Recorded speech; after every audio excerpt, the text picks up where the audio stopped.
If you're an investor in the silver sector, you know pain. I'm an investor in the silver sector.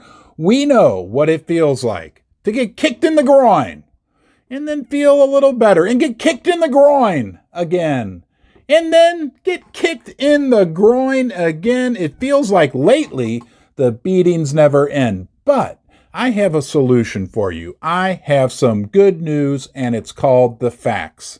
In this video, we're going to go through just a few of the compelling facts as to why we keep the faith when it comes to our friend silver. And there are plenty of reasons to remain optimistic about the price of silver over the long term.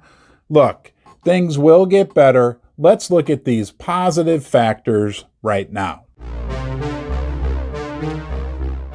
Let's do a quick review of what happened this week, and then we'll move on to all the positive factors about silver. This week, silver started around $20 per ounce, ended the week about $18 per ounce. It doesn't take a mathematical genius to calculate that that's roughly, closely a 10% decline in the price per ounce of physical silver.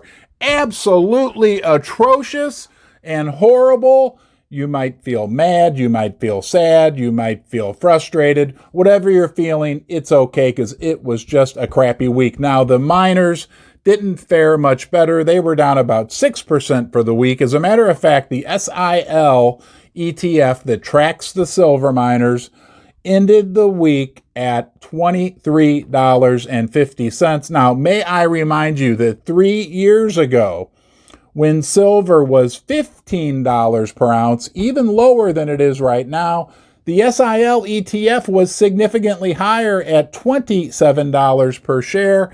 I mean, that's like what, almost 20% higher than it is right now. So right now, if you own silver mining stocks, compared to 3 years ago, we do still have a higher silver price, but the value of your mining stocks is probably down 20 to 25%. Well, enough of that gibberish. Let's move on to some interesting facts about the silver market in general, because a higher silver price, which will be coming, will mean higher prices for the silver mining stocks as well. Before we do that, I just want to say thank you for deciding to join me right now, right here in Ron's basement. From wherever in the world you are, you're always welcome here in the basement. I like to dive a little deeper into these subjects and see what we can read between the lines, see the forest through the trees. My viewers, like you, typically have a little bit higher level of intellectual capacity, so welcome to the crowd. You found a new home. If you enjoy my content, I put out a new video darn near every day. You can subscribe right here, turn on the bell notification, leave a comment in the comment section below. I already recognize that my viewers, if you're still here, you're part of the club, right? You guys are a little smarter than the average bear, so you need to share your ideas with us. We may not always agree, but your thoughts and your ideas are important. There's about 20 places we could start when we want to talk about the positive news for silver, but let's just start right with retail demand. It is through the roof. Go try to buy yourself some silver. I'm getting reports from all over the country, all over the world, that local coin shops are having a very difficult time keeping any silver products in stock. We also hear that on a wholesale level, they're having problems getting supplies. And we know the sovereign mints, right? The Royal Canadian Mint and the British Mint, whatever the heck they're called, and the US Mint, they are all limiting the supplies that they're providing to their customers. So on every level of the food chain, there is huge demand and low supply for silver bullion products. Now, when we look at the mining side, we know this, that from 2016 through 2021, mine output from silver miners, just mine output period for silver, was down almost 10%. Yes, over that 5-year period, the amount of silver that was mined in the world went down by 10%. All the while, demand continues to increase. Demand for solar, demand for electric, demand for electronics, demand for all types of purposes. Investment demand is going through the roof. As a matter of fact, this year alone, it looks like India is going to import somewhere between 260 and 300 million ounces of silver, when on an annual basis, like this year, the whole world may produce, if we're lucky, 850 million ounces. So every year now going forward, it appears there will be a huge deficit between supply and demand when it comes to silver on any level, any way you decide to slice it or dice it. And what does that tell you? What that tells me is that there's not enough silver to go around.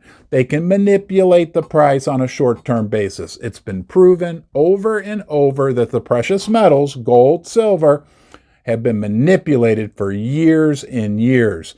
When the dam breaks, it's going to be a really beautiful thing. And have you heard about the COMEX and the LBMA? The London Bullion Market Association? That's kind of fun to say. Try it for yourself. Anyway, those are the two major exchanges in the world where paper silver is traded, right?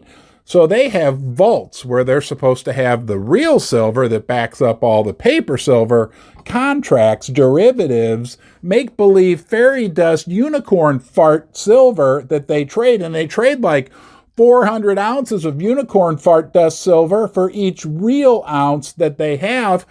Their vaults are being drained. It is followed extensively on Reddit, Wall Street Silver, Twitter. You can find the information. Record levels of withdrawals from the vaults for the LBMA, the London Bullion Market Association, and the COMEX. And what does that tell us? Well, again, you can slice it or dice it or blame it on whatever you like, but the supply of silver is dwindling. And listen up, Buttercup. I know this might be hard for us, including me, to even comprehend or understand, but silver can really, literally go to the moon. It's done it many, many times in the past. It went to like $50 an ounce US back in whenever, the 1970s, 80s, right? In today's dollars, that's like, I don't know, $140, $180 per ounce. That's like 10 times higher than we are right now. And if you think about it, silver has gone to the moon several times already in the past. When you price it against all these different currency schemes over the last thousands of years that have come and gone, what's the price of silver in Confederate dollars? What's the price of silver in Roman whatever they used? What's the price of silver right now in any of these hundreds of currencies that have completely gone away? Fiat currencies that became worthless like they all do. And I'm sorry to interrupt this video, but look who I just noticed joined us in the basement for the video. It's Pippi the Silver Cat. If you're not familiar with Pippi, she was a brown kitten when we got her. I talked about silver so much around this beautiful little girl that her coat actually turned silver. And there she goes. Heck, $36 per ounce feels like it would have gone to the moon to us right now if you're feeling anything like I'm feeling. But remember, Robert Kiyosaki, the guy that wrote the book, Rich Dad, Poor Dad, he's a legit guy, okay? He's predicting that by January, by sometime in 2023, we could see silver as high as $500 per ounce. Now, look, I think that's a bit of an outlandish prediction, but anything is within the realm of possibilities. Gareth Soloway, who's a very well-respected analyst, he is always completely brutally honest about anything he's looking at. He's very positive on gold, but look, we know gold is the big brother to silver. If gold takes off in the coming 6 months or a year, silver will be right there and will likely outperform. And when you come to Ron's basement and you talk with me, you are also talking with mining company CEOs, because I talk to them all the time. And you know what they say?